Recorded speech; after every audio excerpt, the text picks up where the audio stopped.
Muy bien, hermanos. Entonces, con esto estaríamos terminando la sesión, la sección más bien de este nuestro estudio Vida Eterna, conociendo a Dios, la travesía del cristiano. Terminaríamos entonces nuestra primera parte en donde hemos hablado de las excelencias, perfecciones o también conocidos como atributos de Dios.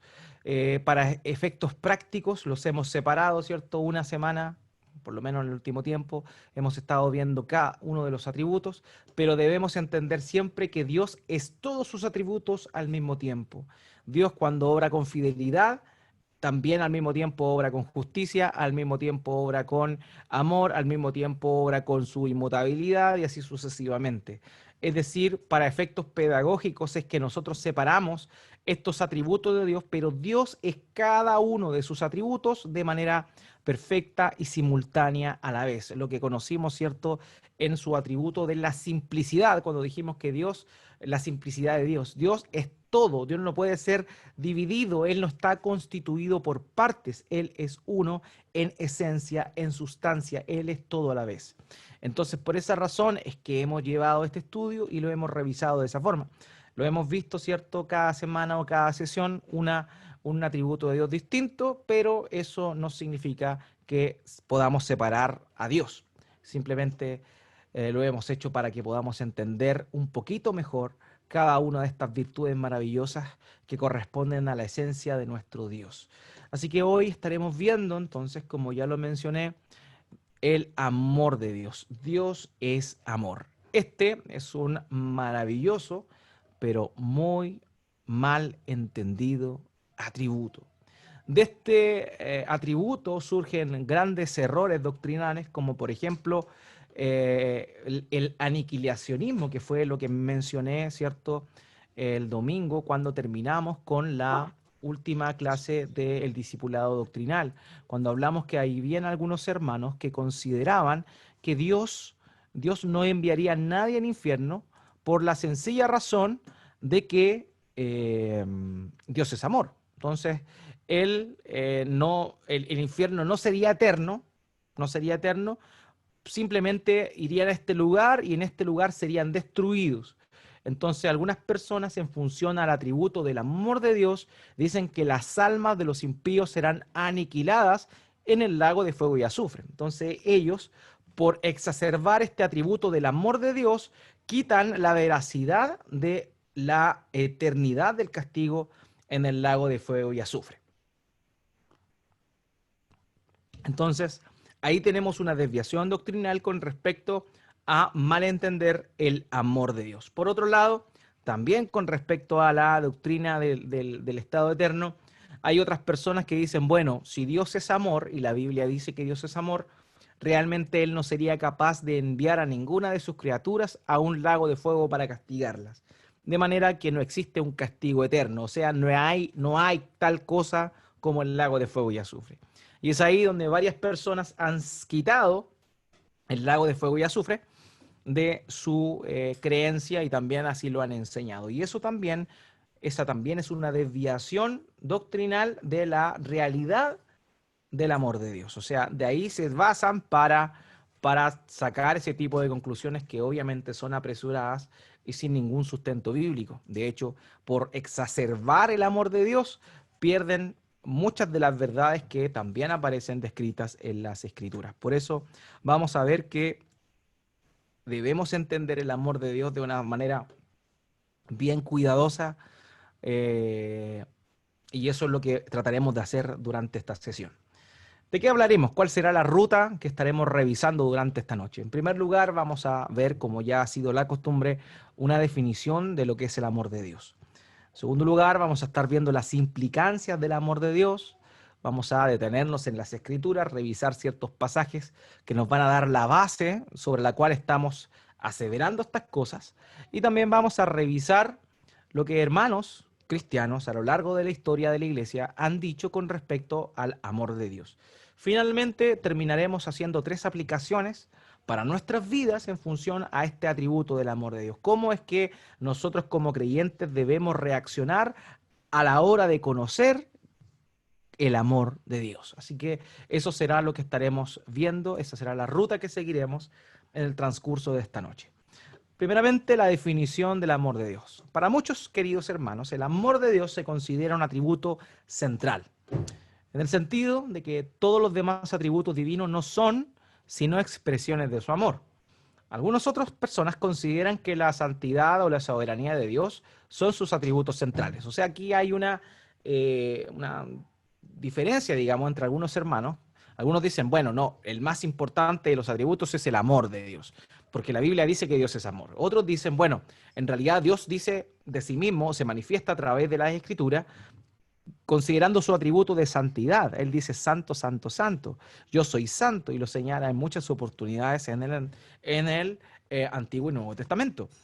Pero también otros dicen, bueno, la soberanía de Dios en realidad es más importante, porque la expresión Señor es la que más se repite en el Antiguo Testamento como el Adonai, y en el Nuevo Testamento como el Kyrios, como el Señor. Entonces dicen, no, en realidad la soberanía de Dios es el atributo central. Ahora bien, es necesario que comprendamos que ni el amor, ni la soberanía, ni la santidad son el atributo central. Todos ellos son manifestaciones importantes con las cuales Dios se revela y enfatiza estos atributos. O sea, tenemos que reconocerlos. Sin embargo, recordemos que había otro atributo entre medio que revisamos, que es el de la incomprensibilidad de Dios, que implicaba necesariamente que para personas, criaturas limitadas como nosotros, es imposible realmente conocer a cabalidad a Dios. De manera que ninguno de los atributos con los cuales Él se da a conocer en las Escrituras es suficiente como para que nosotros podamos palpar la esencia misma de Dios. Entonces, por esa razón es que, a pesar de que algunos dicen, bueno, el atributo de Dios más importante es el amor, no necesariamente es así. Lo mismo sucede con la soberanía y con la santidad. Ahora bien, otros más argumentan que no puede haber un solo atributo primario. Independientemente de si uno ve el amor divino como la descripción central de Dios, no hay duda de que cada atributo divino está en armonía con todos los demás. Cada atributo expresa el amor superabundante de Dios. Entonces eso es lo importante, o sea, todos los atributos muestran a Dios en su esencia máxima, pero de alguna u otra forma estos atributos también manifiestan su amor. Entonces no nos vamos a quedar con que el amor de Dios es el atributo más importante, si es un atributo de esencia, como lo es la fidelidad, como lo es la inmutabilidad, como es su infinitud, así sucesivamente. Es un atributo importantísimo al mismo nivel que todos los demás, pero no es el más importante. Ahora, vamos a analizar las implicaciones de el amor de Dios. El amor de Dios, partamos con la premisa que es santo, ¿ya? Proviene de su santidad. Su santidad, recordemos que cuando hablamos de santidad nos estábamos refiriendo a su naturaleza única de Dios, apartada de todo lo demás, distinto de todo lo demás, cortado de lo que existe, de lo creado. Entonces, ese atributo de santidad, de exclusividad, es de alguna manera el que podría darle el sustento a su amor. Ahora bien, también la santidad de Dios está plasmada o está permeada más bien del amor de Dios. Así que el amor de Dios es santo, pero también su santidad es amorosa. Entonces hay una reciprocidad de parte de ambos atributos. El segundo punto es que Dios demuestra su amor no solo en su bondad, misericordia, gracia, compasión y fidelidad, que son los atributos que comúnmente nosotros asociamos al amor, ¿cierto? Dios ama, y porque Dios ama, Él actúa con bondad, ¿cierto? Y como Él es bueno, actúa con misericordia para aquellas personas que se encuentran en un estado de miseria. Por otro lado, dispensa su gracia por el puro afecto de su voluntad, y esto proviene de su amor. Por otro lado, también su compasión y su fidelidad vienen, por así decirlo, del amor. Y con eso yo creo que ninguno de nosotros tiene problema. Pero la Biblia también nos muestra que su amor también aparece descrito o aparece presente en otros atributos que tal vez no son tan conocidos como lo es el tema de su amor. Por ejemplo, nosotros vemos el amor de Dios en su santidad. O sea, el hecho de que Dios sea santo, que sea apartado, y esa santidad recordemos que tenía un carácter de moralidad también, aparte de exclusividad, hablaba de moralidad, del estándar moral. Entonces, Dios también, su santidad también muestra su amor. Por otro lado, su justicia también muestra el amor de Dios. Esos son atributos que de alguna manera uno nos considera duros. ¿Por qué? Porque Dios emite justicia y en muchas oportunidades, o sea, de hecho en todas las oportunidades, cuando Dios emite justicia al impío, es castigo. Entonces, a nosotros de pronto no nos cabe cómo puede haber amor de parte de Dios en su justicia, y efectivamente lo hay. La justicia de Dios es totalmente amorosa, es amorosa, está permeada de su amor. Entonces, no podemos simplemente decir que la compasión, la gracia, la misericordia, la bondad están solamente ligadas al amor de Dios. No, su justicia también está ligada a su amor. Su celo, dice que Dios es celoso, él también, ese celo está ligado a su amor. Y también su ira, y eso es lo que nos cuesta de pronto asimilar cómo la ira de Dios eh, está familiarizada o relacionada con el amor, si entendemos la ira como una descarga, ¿cierto?, de juicio. Ahora, no debemos confundir la ira de Dios con la ira del hombre. La ira de Dios es perfecta. La ira de Dios brota ¿de qué? La ira de Dios brota de su rectitud. Dios actúa con ira con las personas que obviamente están en contra de su voluntad. Entonces eso tenemos que tenerlo bastante claro, ¿ok? O sea, la ira de Dios no es como nuestra ira. Nuestra ira muchas veces, como lo vimos en algún momento con los matrimonios, puede desencadenar, el enojo puede desencadenar ira, cólera, y que eso ya tiene que ver con un sentido de venganza, pero de una venganza, digamos, que exacerba lo que es justo. O sea, la justicia, por ejemplo, un estándar de justicia sería ojo por ojo. Eso es lo que la Biblia establecía en el Antiguo Testamento.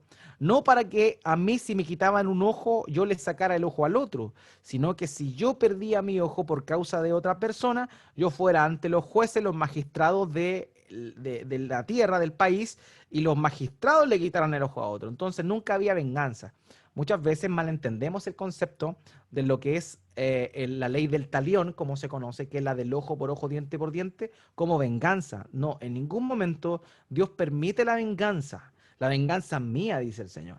No, nosotros, o más bien lo que implicaba o lo que enseñaba el Antiguo Testamento, era que la justicia era así, era equivalente, es decir, pues, en algunas cosas, en otras cosas involucraba algo más, pero por lo menos en lo que estamos hablando de la justicia de Dios, el ojo por ojo, tenía que ver con que si a mí me hacían algo, yo iba a donde las autoridades y las autoridades le hacían lo mismo a la otra persona. Entonces, no era vengativa. Entonces, en ese sentido, no debemos malentender la ira de Dios. La ira de Dios no es, digamos, una venganza alevosa, sino es una venganza justa, porque Dios es justo, ¿ok? Entonces, incluso hasta su misma ira y su celo y también su santidad están íntimamente ligadas con su amor. Dios se ama a sí mismo, y lo vamos a ver también. Dios se ama a sí mismo, y porque Él se ama a sí mismo, es que va a actuar con ira ante aquellos que han, digamos, basureado su santidad. ¿Cómo la gente basurea su santidad? Por medio del pecado.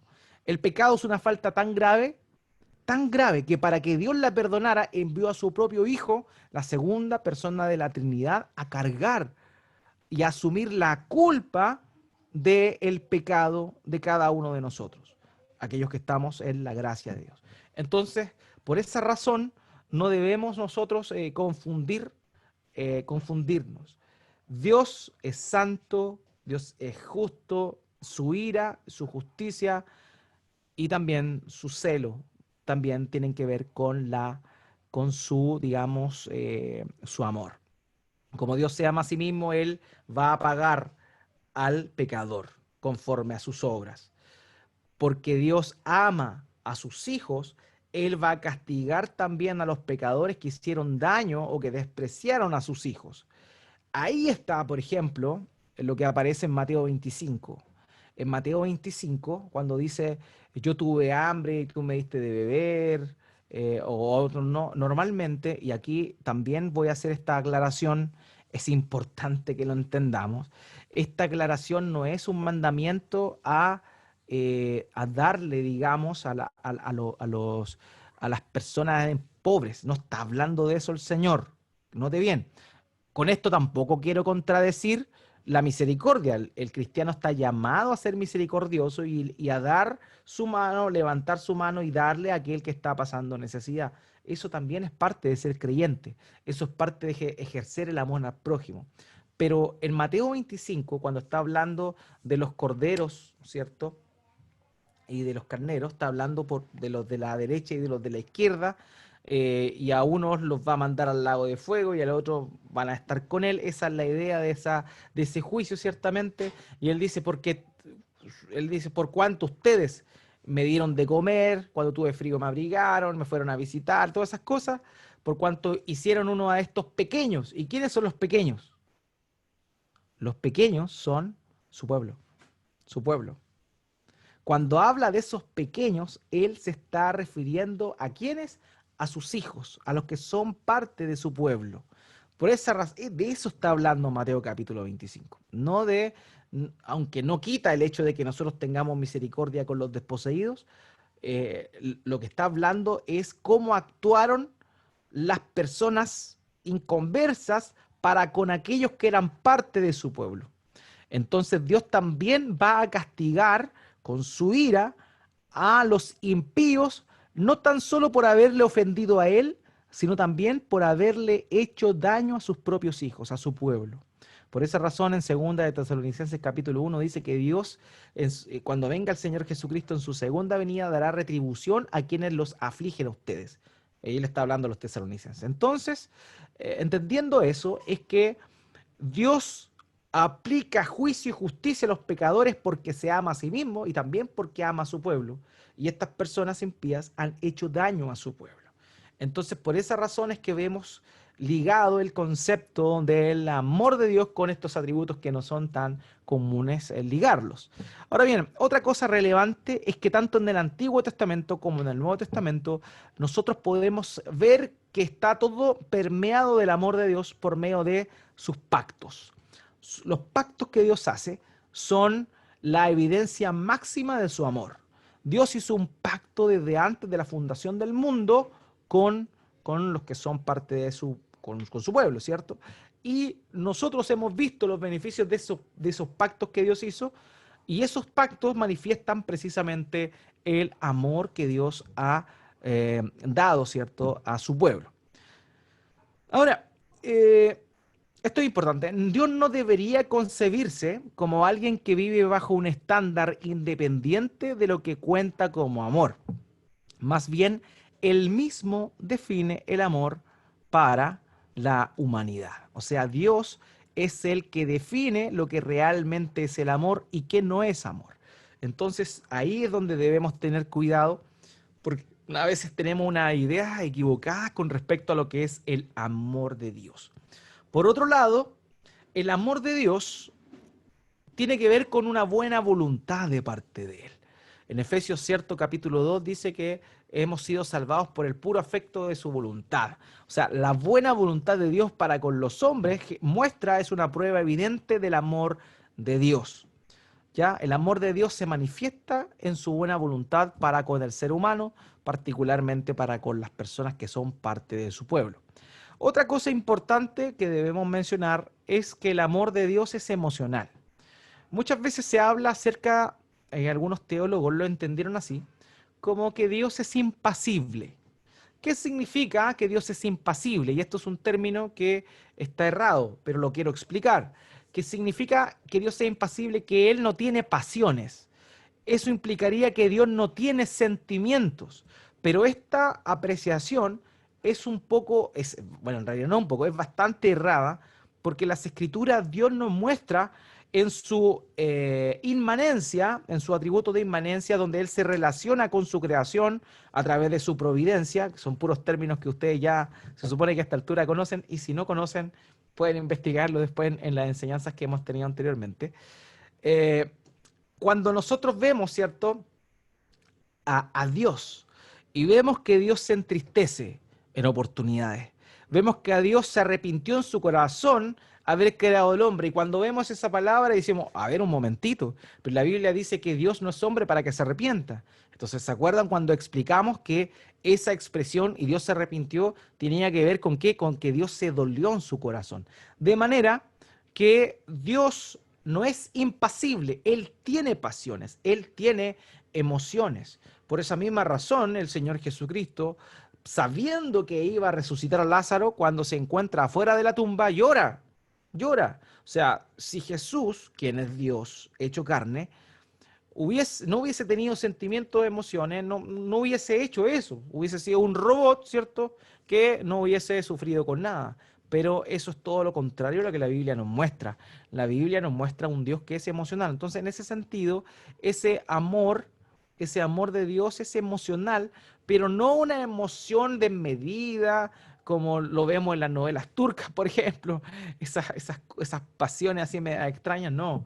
Dios tiene emociones, pero obviamente esas emociones no controlan a Dios. Dios controla esas emociones y sus emociones son voluntarias, no son expresiones que salen de su control. Entonces, pero es necesario decir que Dios tiene emociones. Él se goza, por algo dice que Dios se goza, ¿ya? Porque Él tiene también emociones. Por otro lado, vemos el amor de Dios en muchas cosas. Por ejemplo, en el sello más grande del amor de Dios, que es cuando Él envió a su Hijo con el propósito de salvar al ser humano. Ahí vemos el amor de Dios. También vemos el amor de Dios en el cuidado providencial que tiene con los hombres.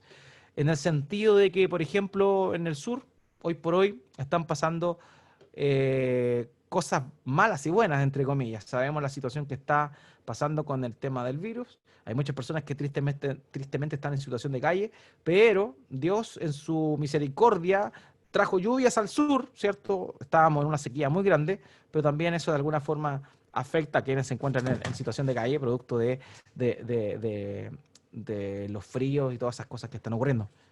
Entonces, en ese aspecto es necesario que nos demos cuenta que el amor de Dios se manifiesta en su providencia para con el ser humano. La lluvia cae, la tierra se vuelve a nutrir, vuelve a florecer. Eso es amor de Dios, ¿ya? Eso también es amor de Dios. Y vamos a hablarlo un poquito más adelante también, con un poquito más de detalle.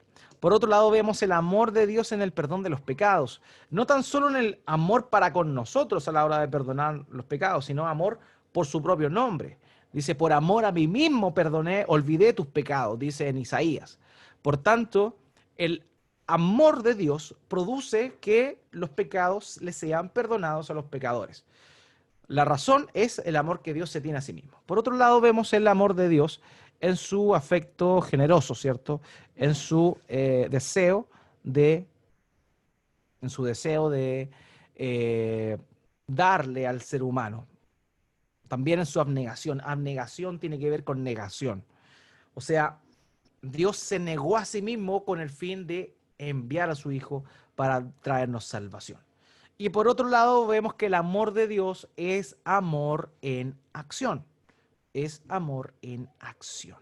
Así que de esa forma es que vemos, por ejemplo, estas implicancias del amor de Dios. Continuemos entonces.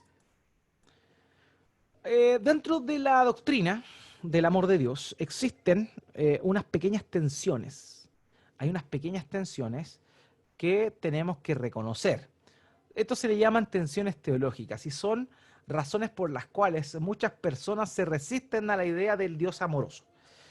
En primer lugar, la primera tensión que existe con respecto a la doctrina del amor de Dios es el problema del mal. Con los varones, cuando estuvimos hablando de evangelismo, mencionamos esto, el problema del mal. Es la típica pregunta que se hacen las personas a la hora de decir, bueno, si Dios es amor, ¿por qué razón el hombre sufre? ¿Por qué razón el hombre muere? ¿Por qué razón ocurren catástrofes? ¿Por qué razón está ocurriendo esta pandemia, por ejemplo? ¿O por qué razón hubo un terremoto y hubieron muchos daños? ¿Por qué razón el mal existe si es que existe un Dios amoroso. Entonces esa es una primera tensión. Ahora, esta tensión es fácilmente solucionada cuando entendemos que todo el mal que le sobrevino al hombre no es producto o responsabilidad de Dios, sino que es responsabilidad de nosotros mismos a la hora de haber desobedecido el mandato de Dios. Entonces, es fácilmente refutable ahora en el sentido de que cada una de las cosas malas que le sucedan al hombre son consecuencias del pecado, tanto original también como el pecado personal. Por otro lado, hay otro tema o otra tensión con respecto a la doctrina del amor de Dios. Y esta tiene que ver con la tensión que existe entre la relación entre su amor y su justicia. Entonces, ¿qué es lo que sucede? ¿Dios obra con justicia u obra con amor? Eso es lo que algunas personas señalan. Ahora, en realidad, hermanos míos, Dios siempre obra con justicia. Dios obró con justicia para con nosotros, no en el sentido de hacernos pagar por los pecados que nosotros cometimos, porque por la misericordia de Dios nosotros no tendríamos que pagar por los pecados que hemos cometido y que cometeremos, sino que Él aplicó su justicia en Cristo. ¿Para qué? Para que nosotros recibiéramos su amor. Entonces no es que Dios haya dejado de aplicar su justicia o haya pasado por alto sin más nuestros pecados, sino que Él nos amó perdonándonos nuestros pecados, pero esto fue por intermedio de la justicia. Entonces Dios obró justamente castigando nuestros pecados en Cristo. ¿Ok? Él cargó nuestros pecados en Cristo. Por esa razón, Él sí obró con justicia, pero para que esa justicia no recayera con nosotros, sino en Cristo. Y en eso nosotros vemos su amor. Entonces, eso es importante, esa tensión que existe. Porque en realidad, si Dios obrara con justicia de primera mano sobre nosotros, nosotros deberíamos ser destruidos y en el día del juicio final ser arrojados junto a todos los impíos al lago de fuego y azufre. Si Dios aplicara su justicia en nosotros, así debería ocurrir. Todos nosotros nos merecemos el lago de fuego y azufre. Pero Dios aplicó su justicia en Cristo en vez de nosotros. Y por esa razón nosotros ahora tenemos la justificación dada por Dios mismo y ahora recibimos su amor salvífico, su amor redentor. Entonces existe una probable tensión entre el amor de Dios y la justicia, pero que nosotros la conciliamos por medio de la cruz de Cristo. Dios siempre actúa con justicia. Actuó con amor para con nosotros dándonos el perdón, pero no dejó de aplicar su justicia, castigando a nuestro Señor Jesucristo por nuestra paz. El castigo de nuestra paz fue sobre él, dice Isaías capítulo 53.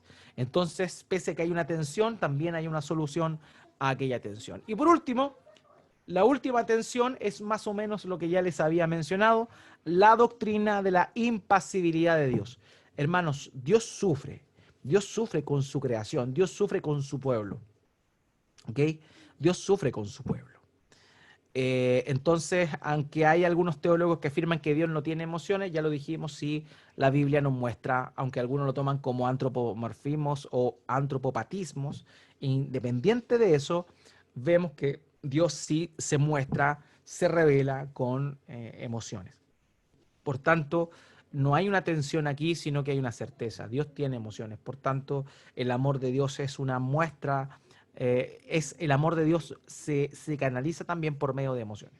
El amor no es emoción, ¿ya? El amor no es emoción. No debemos confundirlo. No es sentimiento tampoco. El amor es algo propio de Dios. Es la definición, o más bien digamos que es la esencia de Dios. Lo que es el amor genuino debe ser definido por lo que Dios es. Entonces, en función a eso, tenemos esas tres tensiones teológicas con respecto a la doctrina del amor de Dios. Por otro lado, vamos a ver aquí las tres dimensiones del amor de Dios. En primer lugar, el amor de Dios se manifiesta plenamente en el hecho de que Él se ama a sí mismo. ¿ok? Hermanos míos, Dios se ama a sí mismo, lo mencionamos, lo hemos visto en otros estudios. Dios por amor a sí mismo perdonó nuestros pecados. Él se ama a sí mismo. Existe un amor único, un baile eterno en la Trinidad. El Padre ama al Hijo, lo vemos en el Evangelio de Juan. ¿Cuántas veces se dice eso? El Padre ama al Hijo. El Padre ama al Hijo, el Hijo ama al Padre, el Espíritu Santo ama al Padre y al Hijo, y así hay un baile eterno entre cada una de las personas de la Trinidad. Así digo baile, en el sentido de que esa es la palabra griega que se traduce para mostrar el amor y la coinonía y comunión que existe entre las personas de la Trinidad. Dios se ama a sí mismo, el Padre ama al Hijo, el Hijo ama al Padre, el Espíritu Santo ama al Padre y al Hijo, y todos así están interconectados en el amor. Hay una relación de amor eterno entre cada una de las personas de la Trinidad. De manera que esa es la primera dimensión de Dios. Dios se ama a sí mismo. La segunda dimensión del amor de Dios es el amor de Dios por su pueblo manifestado a través de su pacto. Sus pactos, ¿se acuerdan que hablamos del pacto, el pacto de gracia, el cual Él dispensa, el cual Él da con el fin de dar la eterna salvación a su pueblo? Ese amor es el amor salvífico, ¿ok? El amor salvífico. No debemos confundirlos, hermanos míos. El amor salvífico es distinto al amor que Dios tiene en el tercer punto que estamos viendo acá, que es el amor por su creación. ¿Ya? Dios se ama a sí mismo primeramente, Dios ama a su pueblo con amor eterno y con un amor salvífico. Ese amor da como resultado la salvación de su pueblo. Ahí se cumple un pasaje que vamos a ver más adelante, Juan 3:16, en el amor para con su pueblo. ¿Ok? Ahora bien, hay un tercer amor que es el amor de Dios por su creación, el cual incluye, ¿cierto?, todas las criaturas, animales, en la creación con respecto a flora, con respecto a todo lo que tiene que ver con el planeta, y también en ese amor están incluidos los seres humanos que fueron creados a imagen de Dios, los cuales no son parte de su pueblo. ¿Ya? Note bien esto. Tenga mucha atención en esto. El amor de Dios por sí mismo, el amor de Dios por su pueblo, el cual se traduce en salvación, y el amor de Dios por su creación, que incluye a los inconversos, pero este amor de Dios por su creación no es salvífico. ¿Ok? Eso tiene que quedar muy claro. Dios ama a su creación, sí.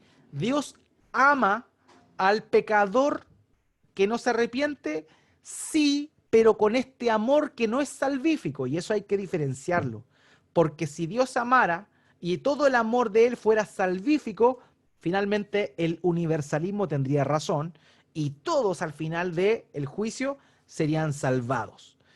Dios manifiesta un amor para con su creación en lo que nosotros conocemos como su providencia, en el sentido de que Él da crecimiento a las plantas, Él sustenta a los animales, Él hace que el sol salga sobre justos e injustos.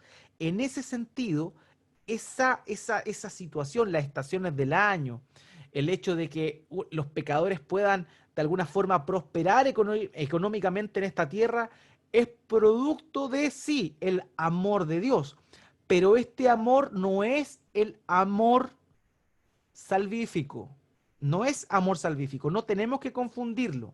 Solo el amor de Dios por su pueblo trae salvación, pero el amor de Dios por la creación, que incluye a los pecadores que no se han arrepentido y no han tenido fe en la obra de Cristo, ese amor no es salvífico, sino que simplemente recibe, digamos, bendiciones materiales en este mundo.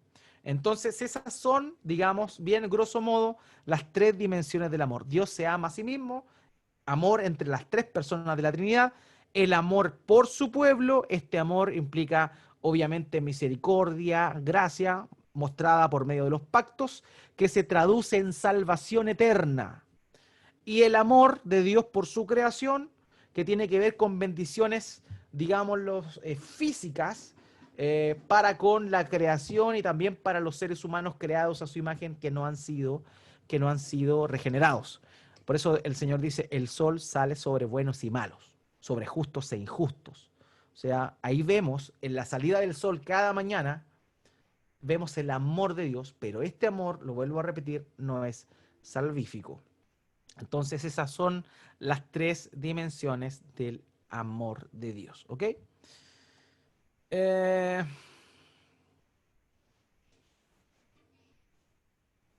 Vamos entonces con el sustento bíblico para afirmar lo que estamos diciendo. Vamos a estar viendo ahora algunos pasajes que son muy importantes.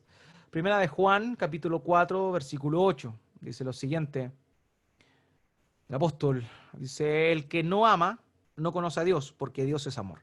Aquí está hablando de que Dios es amor, no como si la definición de Dios fuera el amor. Y aquí yo lo mencioné hace un tiempo atrás. Hay que tener cuidado con esto. Hermanos, decir que Dios es amor no es lo mismo que decir que el amor es Dios. Porque si el amor fuera Dios, todo sería Dios. Porque, o como dice una canción, The Love is in the Air, el amor está en el aire.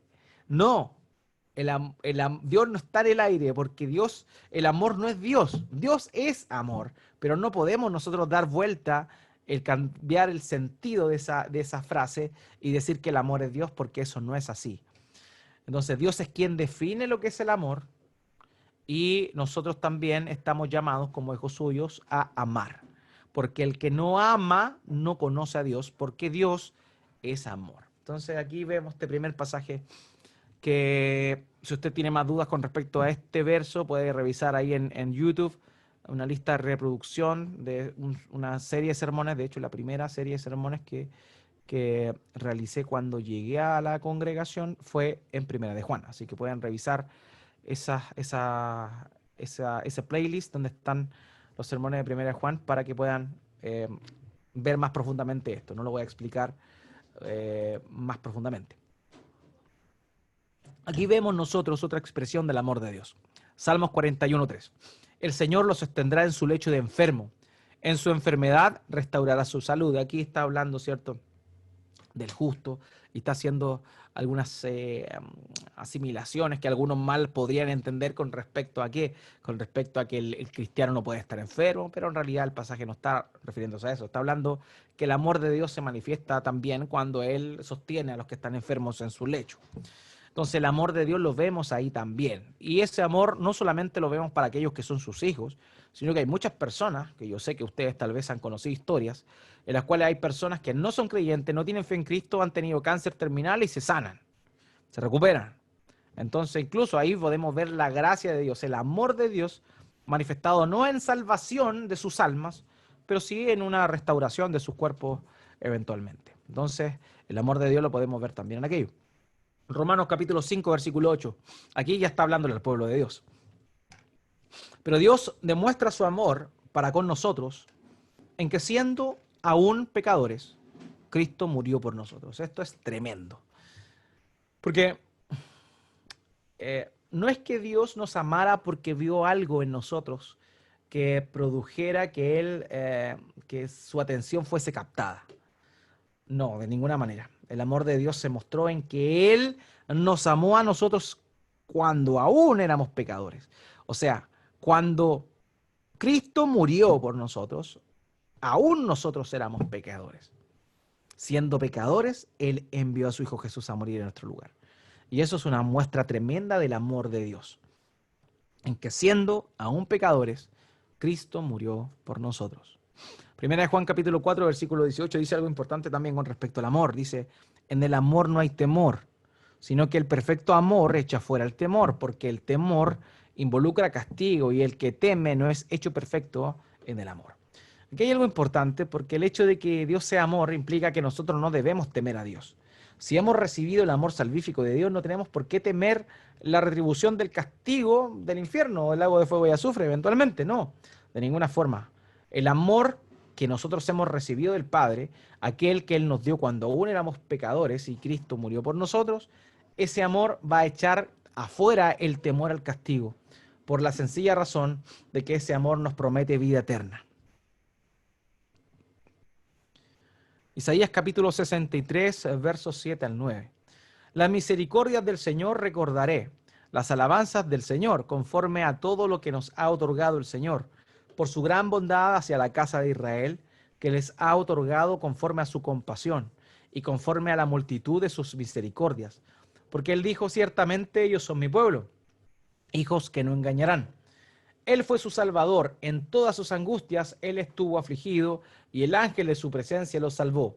En su amor y en su compasión los redimió, los levantó y los sostuvo todos los días de antaño. O sea, en su amor y en su compasión los redimió. Ahí vemos entonces cómo es que Dios muestra su amor. Y eso es tan maravilloso para con nosotros en que se muestra a través de su misericordia, a través de su, valga la redundancia, compasión.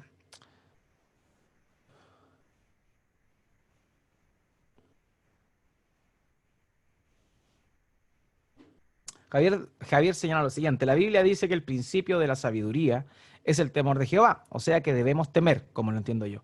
Claro, evidentemente debemos tener temor al Señor, pero lo que Juan está hablando es el temor al castigo. Él no está hablando el temor a Dios, porque obvio, todos debemos temer a Dios de una forma reverente, entendiendo su santidad, eso es claro, nadie podría contrariar eso, pero lo que Juan está hablando en Primera de Juan es que en el amor no hay temor, sino que el perfecto amor echa fuera el temor, porque el temor involucra castigo. Entonces, en ese sentido, este temor que se está refiriendo aquí Juan no es el temor de Dios que habla Salomón, ¿cierto?, en los proverbios, sino que es el temor al castigo. O sea, aquel que ha recibido el amor de Dios realmente no debe temer al castigo. Ah, ahí entiendo. Perfecto, perfecto, Javier. Entonces, continuamos. Adelante, Juan 3:16, maravilloso pasaje. También muy, pero muy, muy utilizado, pero también tristemente mal empleado. Porque de tal manera amó Dios al mundo que dio a su Hijo unigénito para que todo aquel que cree en Él no se pierda, sino que tenga vida eterna. Aquí vemos, ¿cierto?, el amor de Dios reflejado para quiénes, para todo aquel que en Él cree. Ese amor con el cual Dios amó es para todo aquel que en Él cree. ¿Para qué? Para que no se pierda y tenga vida eterna. O sea, vemos el amor de Dios manifestado en el hecho de que el Padre envió a su Hijo unigénito a este mundo a dar su vida en nuestro lugar. Entonces así vemos el amor salvífico de Dios. Primera Juan 4:11, amados, si Dios así nos amó, también nosotros debemos amarnos unos a otros. Y aquí hay una implicancia, o más bien una aplicación del amor de Dios. Hermanos, como Dios nos amó, nosotros debemos amar. Y bueno, lo vamos a estar revisando también al final de la clase. Entonces, amados, si Dios así nos amó, también nosotros debemos amarnos unos a otros. Juan 14:15. El amor que Dios nos da, ese amor que nos dio en Juan 3:16, nos va a llevar a amarnos los unos a los otros, los cristianos, entre hermanos, según aparece aquí en 1 Juan 4:11. Y lo mismo, ¿cierto?, es la idea que el Señor Jesucristo repite también en su Evangelio. El que me ama mi palabra guardará, dijo el Señor. Pero también en Juan 14:15, Él dice, si ustedes me aman, guardarán mis mandamientos. O sea, cuando Dios nos ama y nosotros comprendemos el amor de Dios, la aplicación práctica del cristiano es amar a su hermano, que también ha sido amado por el Padre, ha sido amado por Dios. Pero también, cuando un creyente entiende el amor de Dios, una consecuencia lógica sería amar de vuelta a Dios. Y ese amor verdadero y genuino se manifiesta guardando los mandamientos, que ahora sí, por medio del Espíritu Santo, estamos capacitados para obedecer. En Deuteronomio capítulo 7, versos 7 al 8 dice, el Señor no puso su amor en ustedes, ni los escogió por ser ustedes más numerosos que otro pueblo, pues eran el más pequeño de todos los pueblos, más porque el Señor los amó y guardó el juramento que hizo sus padres, el amor del pacto que les comentaba. El Señor los sacó con mano fuerte y los redimió de casa de servidumbre de la mano de Faraón, rey de Egipto. de la mano de Faraón, rey de Egipto. Entonces, vemos cómo el amor aquí de Dios no está supeditado a lo que nosotros hagamos. Aquí está hablando del amor redentivo para con su pueblo. Dios no nos ama porque nosotros hagamos algo bueno. Dios nos ama porque Dios no nos ama, perdón, porque nosotros seamos santos o porque nosotros seamos sabios o porque seamos los mejores. Étnicamente, todo lo contrario, queridos. Dios nos escogió por ser el más pequeño de todos los pueblos, ¿cierto? No había nada bueno en nosotros. Él nos escogió por misericordia, por el puro afecto de su voluntad. Él nos escogió por amor. En Malaquías capítulo 1, versos 2 al 3, dice, yo los he amado, dice el Señor. Pero usted dice, ¿en qué nos has amado? No era Esaú, hermano de Jacob, declara el Señor. Sin embargo, yo amé a Jacob y aborrecí a Esaú. E hice de sus montes desolación y di su heredad a los chacales del desierto. Aquí vemos cómo es que Dios muestra su amor para con su pueblo Israel, entendiendo que los israelitas vienen de Isaac y no de Ismael. Ismael también fue un hijo de Abraham, pero a él no se le había dado la promesa. La promesa estaba a la descendencia de Abraham y Sara, no de Abraham y Agar. Por tanto, Ismael no tuvo en ninguna parte y tampoco después en las generaciones posteriores. Esaú, que también era un hijo de Isaac, eh, tampoco tuvo parte de las promesas que Dios le hizo. ¿Por qué? Porque la promesa era específica. Entonces aquí está hablando de que el amor de Dios se basa en la elección soberana de Dios. Y aquí estamos hablando no del amor que Dios emite a la creación, sino que el amor salvífico de Dios. Entonces Dios escoge, amados míos, a quien amar. Y esto es parte de la elección, o sea, y también de la fidelidad de Dios para salvar a los seres humanos. Hay una frase de Tozer que es bien, o sea, es bien emotiva. Cuando la leí me causó emotividad, digámoslo así. Él dijo, bueno, hay personas o hay hermanos que dicen que Dios no, que la salvación es para siempre, que Dios no, nadie se puede perder, nadie puede perder la salvación, porque hay algunos textos en la Biblia que así lo dicen, y eso es cierto. Pero Tozer termina diciendo lo siguiente, yo creo en la salvación eterna de los justos por el atributo del amor de Dios. O sea, como Dios nos ama, es que la salvación no podemos perderla. Porque el amor de Dios es infinito, el amor de Dios es comprometido, el amor de Dios se manifiesta en su elección, y si Dios nos ha escogido, Él nos salvará. Esaú no era el hijo de la promesa, era Jacob. Y así vemos nosotros cómo la elección está presente desde el Antiguo Testamento. Y no es algo que solamente se ve en el Nuevo Testamento, o que inventó Agustín de Hipona, o que inventó Calvino, no. La elección es algo que está en toda la Biblia y lo podemos ver claramente en esos dos ejemplos que acabo de mencionar. Ismael e Isaac, y Dios escogió a Isaac, y entre Jacob y Esaú, Dios escogió a Jacob. O sea, vemos que el amor de Dios, salvífico también, es un amor que viene de su elección soberana. Él tiene misericordia y amor de quien quiere tener misericordia. Terminamos con este pasaje que normalmente nosotros lo aplicamos a los matrimonios cuando estamos haciendo las charlas y los discipulados matrimoniales. Efesios 5:25, maridos, amen a sus mujeres, así como Cristo amó a la iglesia y se dio a sí mismo por ella. Aquí vemos cómo Dios nos amó por medio de Cristo, entregándose a sí mismo por su esposa, quien es la iglesia. Nosotros somos su esposa. Por tanto, en este sentido vamos a emplear este pasaje para referirnos al amor de Cristo, que incluyó su entrega total por cada uno de nosotros que somos parte de su pueblo. Entonces, el amor de Dios, queridos amados, es tremendo y se muestra de todas estas formas que hemos visto en estos pasajes antes mencionados.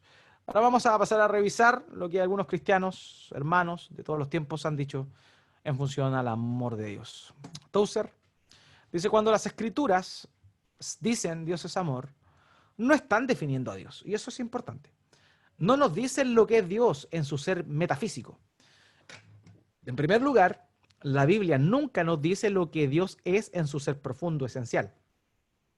Nadie, excepto Dios mismo, puede concebir lo que Dios es, porque Dios es inconcebible. Aunque alguien pudiera concebirlo, no lo podría expresar porque Dios es inefable. Y si pudiera ser expresado, no podría ser comprendido porque Dios es incomprensible. Entonces, queridos, cuando hablamos de esto, decimos que Dios es amor, no estamos diciendo que la naturaleza de Dios simplemente es amor o que una definición de Dios es amor. No. Estamos diciendo cómo Dios se manifiesta o una de su esencia, pero no, no es que el amor sea la esencia o el amor sea la esencia de Dios, sino que eh, no, al contrario, no que Dios sea el amor, sino que Dios en su totalidad, en su naturaleza es amor. Ahí sí. Ok, entonces continuamos viendo lo que mencionó Tozer. Tozer dijo, sin embargo, equiparar el amor con Dios es ir más lejos en su teología. Si Dios es amor en su ser metafísico, entonces Dios es amor. Dios y amor son iguales, el uno al otro. ¿Se da cuenta? Entonces debemos tener cuidado con esto. Cuando la Biblia dice que Dios es amor, no está definiendo a Dios. Simplemente es una manifestación de lo que Dios es en su naturaleza, pero no necesariamente decir que Dios es amor es lo mismo que decir, como les comentaba, el amor es Dios. Entonces, igual es el uno al otro, lo hace idéntico. Podríamos adorar el amor como a Dios. Entonces estaríamos adorando a un atributo de la personalidad y no a la persona misma, destruyendo de este modo el concepto de personalidad de Dios y rechazando de un plumazo todos los otros atributos de la deidad. O sea, la idea de Tozer aquí es decir que si nosotros solamente nos enfocamos en que Dios es amor, perdemos y solamente exacerbamos eso, perdemos toda la riqueza de la fidelidad de Dios, de la justicia de Dios, de la ira de Dios, de la bondad de Dios, de todos los demás atributos, por enfocarnos exclusivamente en el amor. Entonces debemos tener cuidado con eso y eso es un poco lo que yo les comentaba anteriormente. Cuando se dice Dios es amor, significa que el amor es un atributo esencial del ser de Dios. Significa que en Dios está la suma de todo amor. ¿Se da cuenta? O sea, Dios es amor, significa que su esencia es amor, brota de el amor. Significa que Dios está, en Él está la suma de todo amor. Así que todo amor viene de Dios. Y significa que el amor de Dios, podríamos decir, condiciona todos sus otros atributos, de modo que Dios no puede hacer nada si no lo hace en amor. Lo que queremos decir cuando decimos Dios es amor, es lo que queremos expresar cuando decimos que un hombre es la bondad misma. No queremos significar que la bondad y el hombre son equivalentes o idénticos, sino que el hombre es tan bueno que la bondad sobresale en él y condiciona todo lo que hace.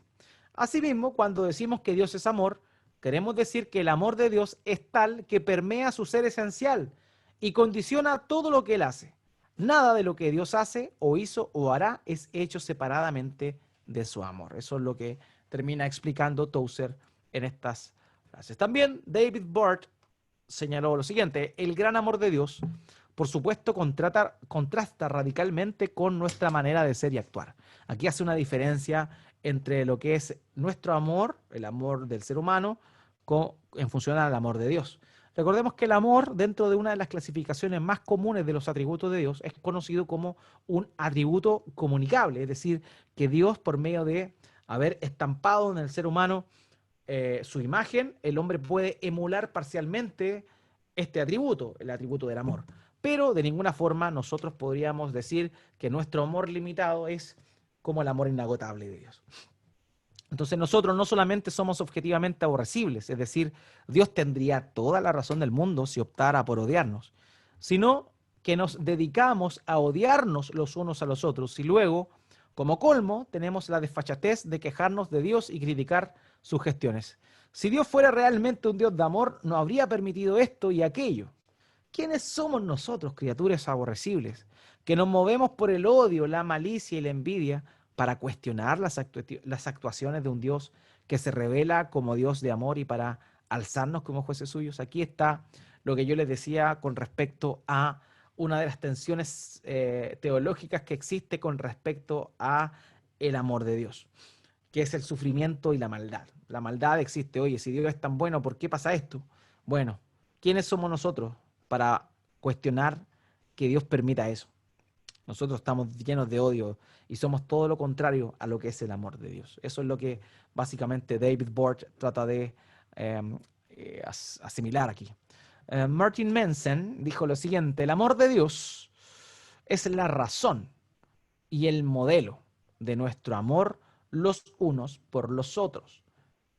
Lo que pertenece a Dios deben vivir una vida moldeada por el amor, a igual que hace Dios. Aquí está hablando, estos pasajes que está citando son los pasajes de Primera de Juan, por si acaso. El amor de Dios es la razón y el modelo de nuestro amor los unos por los otros. Los que pertenecen a Dios deben vivir una vida moldeada por el amor igual que hace Dios. John Stott señala lo siguiente: el valor de un regalo de amor se calcula tanto por lo que le cuesta al que lo da como por el grado en el cual se piensa que lo merece el que lo recibe. O sea, aquí está, él está haciendo una alusión a la cruz de Cristo. Dios amó al mundo, particularmente a su pueblo, de tal manera que envió a su Hijo unigénito para que muriera en la cruz. Entonces el valor de un regalo de amor se calcula tanto por lo que cuesta al que lo da. ¿Qué le costó al Padre enviar a su Hijo, dar a su Hijo? Le costó, obviamente, el hecho, el sacrificio de desprenderse de su Hijo. El Señor Jesucristo dice en Juan capítulo 5, la gloria que tuve contigo antes de que el mundo fuese. Padre, devuélveme la gloria que tuve contigo antes de que el mundo fuese. O sea, hay una pérdida de parte del Hijo a la hora de separarse del Padre y venir a este mundo a padecer. Entonces, el amor de Dios se ve grandemente en el hecho del sacrificio que hizo el Padre enviando al Hijo, desprendiéndose en primer lugar del Hijo. Y en segundo lugar, como por el grado en el cual se piensa que lo merece el que lo recibe. O sea, en realidad nosotros no merecíamos el amor de Dios. Por tanto, el amor de Dios es tan grande porque nos dio de su amor cuando nosotros no lo merecíamos. Es lo que decía Romanos 8. Entonces, hermanos míos, el amor de Dios es un regalo tremendo y se grafica para con su pueblo de una manera tan maravillosa como lo es la cruz de nuestro Señor Jesucristo. Jack Cottrell dijo lo siguiente: es importante notar que para representar el amor de Dios se usa más de una palabra bíblica, porque algunas veces se establece una definición limitada y distorsionada de ella, basada en el significado de una sola palabra, generalmente ágape. El término ágape es entendido correctamente como el cuidado y preocupación desinteresados por la felicidad y bienestar de otro, y esto es por cierto el corazón del amor de Dios. Pero nuestro entendimiento global de la naturaleza amorosa de Dios debe basarse en el cuadro bíblico total y no solamente en una sola palabra. Aquí quiero hacer una distinción. En el griego del Nuevo Testamento existen 4 palabras por las cuales se describe amor. Y muchas veces se hacen alusiones distintas o se separan los tipos de amor. Habla, por ejemplo, del amor fileo, que es el amor filial, es el amor que siente un hijo por un padre, o un padre por un hijo, el amor de la amistad. También está lo que se conoce como el amor eros, que dicen algunos, pero en la Biblia tengo entendido que no aparece esa palabra, que es el amor pasional. También está el amor storge, que es el amor de la amistad. Y por último tendríamos el amor ágape, que es el amor de Dios, dicen algunos. Y como que se enfocan demasiado en expresar ágape como si ese fuera el amor de Dios, cuando en realidad cada uno de esos amores son dimensiones distintas del amor de Dios. Cada palabra que se traduce como amor son dimensiones distintas del amor de Dios. El amor de Dios también es filial, el amor de Dios también es sentimental, el amor de Dios también es de amistad. El amor de Dios es sacrificial. O sea, todas las palabras que aparecen en el Nuevo Testamento para referirse a amor, que no necesariamente o exclusivamente son ágape, también tienen un valor importantísimo dentro de lo que significa el amplio espectro de este término en las Escrituras. Así que no solamente veamos en ágape el amor de Dios o el amor sacrificial, sino que en todas las demás palabras que aparecen en el Nuevo Testamento griego, ¿cierto? Que también hacen alusión al amor, también podemos ver y juntarnos con la definición de ágape para hacernos un cuadro más amplio de lo que verdaderamente implica el amor de Dios. Entonces, es importante notar que para representar el amor de Dios, el amor de Dios es su afecto generoso y preocupación desinteresada que lo lleva a procurar activamente, me equivoqué en la primera parte, disculpen. Ahora sí, el amor de Dios es su afecto generoso y preocupación desinteresada, que lo lleva a procurar activamente la felicidad y bienestar de sus criaturas que llevan su propia imagen. Esta definición incluye 4 elementos básicos. Eso es entonces.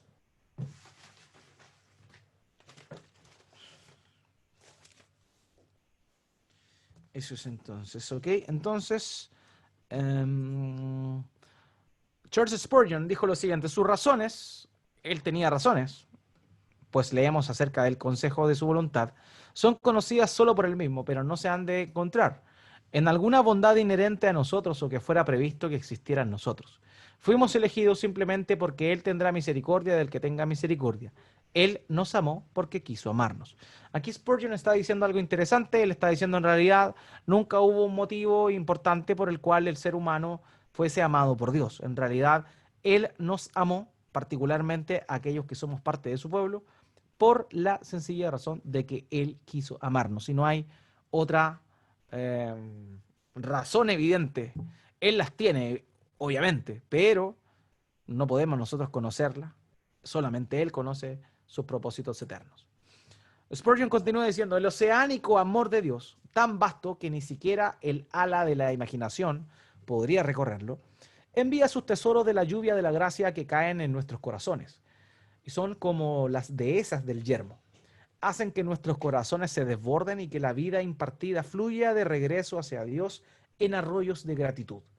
Todas las cosas buenas son tuyas, grandioso Dios. Tu bondad crea nuestro bien, tu infinito amor por nosotros genera nuestro amor por ti. Charles Riley, con respecto al amor, dice: el Dios que es amor se permite a sí mismo amar a las personas pecaminosas. Esto es gracia. Ese amor de Dios ha sido derramado en el corazón del creyente.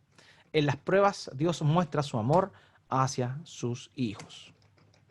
Finalmente llegamos a la parte de las conclusiones, luego de haber revisado ampliamente lo que muchos hermanos dijeron con respecto al amor de Dios y a esas implicaciones que revisamos con una anterioridad. Vamos a detenernos en 3 aplicaciones del amor de Dios. ¿Qué debería ocurrir con nosotros, amados míos, cuando entendemos realmente este atributo maravilloso de Dios que es su amor? En primer lugar, esto nos debe llevar a una adoración más ferviente. Queridos, amados hermanos, Dios nos amó primero. En esto consiste el amor, en que Dios haya enviado a su Hijo unigénito. Dios nos amó primero. Nosotros no le amamos a Él. Él nos amó primero. Cuando estábamos muertos en nuestros delitos y pecados, Él nos dio vida juntamente con Cristo. De manera que el hecho de conocer que Dios es amor debiese llevarnos, hermanos míos, a una adoración ferviente, a una adoración ferviente, a una alabanza genuina, cargada de emotividad, pero por la gloria de aquel al cual le estamos dando esa adoración. En la alabanza, por ejemplo, muchas veces la- nuestros cultos, cuando teníamos culto, eh, eran apagados en el sentido de que muchas veces cantábamos por cantar o cantábamos sin ganas, pero cuando en realidad entendemos que Dios es amor y que Él nos amó, y que Él nos amó por el puro afecto de su voluntad, no habiendo nada bueno en nosotros, debiese brotar una intensidad, un ímpetu a la hora de alabar al Señor y también en nuestra devoción personal adorar a Dios de forma ferviente. Hermanos míos, si entendemos el amor de Dios, vamos a tener una devoción mayor por nuestro Señor. En segundo lugar, obviamente, como Él nos amó, nosotros le amaremos más, porque eso es lo maravilloso del amor de Dios, tiene efecto multiplicador. Dios nos ama y nosotros, como retribución a su amor, le amamos a Él, pero ese amor que brota de nosotros hacia Él es el torrente que ya viene de su parte. No es que nosotros le amemos de una forma, digamos, natural, no. El amor de Dios es tan maravilloso y nos lleva a nosotros a amarle de vuelta a Él. Es un círculo, no un círculo vicioso, sino un círculo virtuoso, en donde Dios nos ama a nosotros, nosotros le amamos de vuelta y también nos lleva a amar a los demás. O sea, cuando entiendo que Dios es amor, que Dios me ama, yo amo a Dios, pero también yo amo a los demás, primeramente a nuestros hermanos en la fe. En esto conocerán que son mis discípulos, en el amor que se tienen los unos por los otros. Hermanos míos, ese es el sello distintivo del amor de Dios. El que ama va a amar a su prójimo, dijo Juan en su primera epístola. El que no ama a su hermano es un mentiroso, porque no conoce el amor de Dios.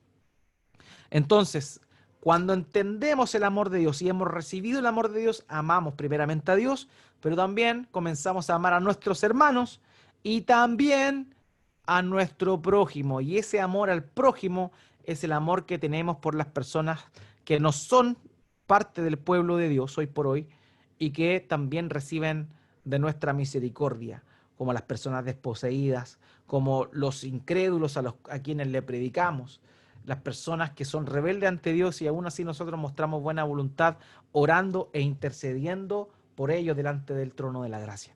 Por tanto, amados míos, estas son las tres aplicaciones del amor de Dios. Debiésemos, hermanos, adorar fervientemente a nuestro Señor, amarle más, y recordemos que el mismo Señor Jesucristo definió el amor como guardar su palabra, y guardarla no es echarla en un cajón, sino que es amarla, atesorarla y rogarle a Dios que nos ayude a cumplirla.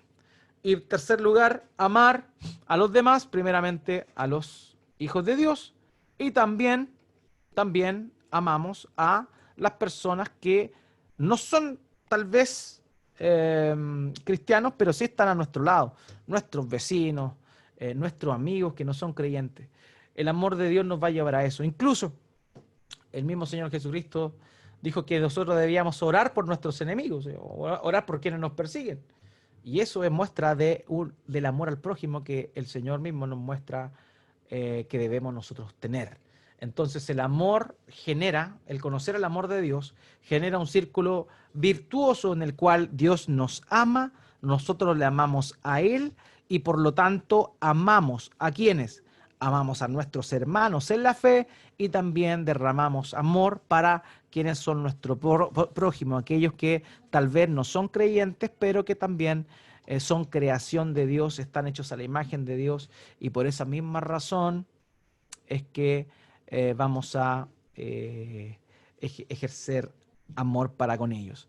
Hay una diferencia y lo vemos nosotros en Primera de Juan, con respecto al amor de los hermanos y el amor al prójimo. El Señor Jesucristo había enviado a los discípulos a amar al prójimo, ¿cierto? Y Él le dice, ama a tu prójimo como a ti mismo, ¿ya? Entonces ahí hay un mandamiento, pero en Primera de Juan, ¿cierto? El apóstol Juan dice, un mandamiento nuevo les doy, ¿ya? Y ese amor tiene que ver con los hermanos. Y ese amor para con los hermanos es distinto, porque él dijo, como yo los he amado, como Dios los amó, ámense ustedes. Entonces, antes, el estándar del amor era como uno se amaba a sí mismo.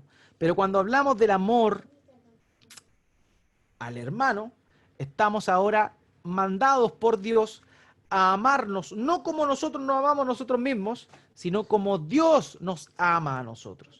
Y ahí está el nuevo mandamiento del cual habla Juan en su primera epístola. Entonces, este es el maravilloso círculo virtuoso que genera en nosotros, o que debería generar en nosotros, el conocer el amor de Dios. Así que eso, hermanos, era lo que tenía preparado para nosotros durante esta noche con respecto a este maravilloso atributo que es el amor de Dios.